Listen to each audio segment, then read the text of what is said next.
हे पाहण्यापेक्षा बाबाच आधी नाचत असेल तर आणि बाबा पोराला सांगणार का? असा तरी झालो नाही ना आम्ही.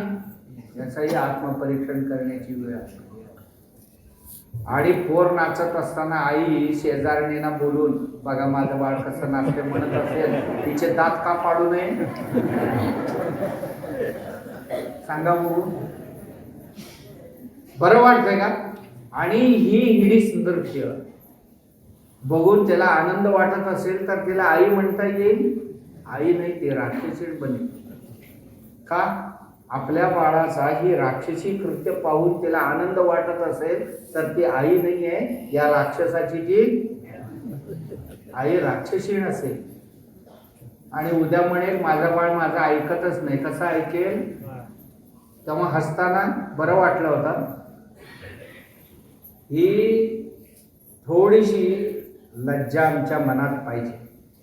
लज्जा आहे ना, चांगल्या गोष्टीसाठी कुठे कुठे कुठे मागे सरकणं हे लज्जा असते. कुठे वाईट काम करण्यापासून मागे सरकणे ही लज्जा असेल तर कुठे कुठे वाईट काम करू नये ही लज्जा असते.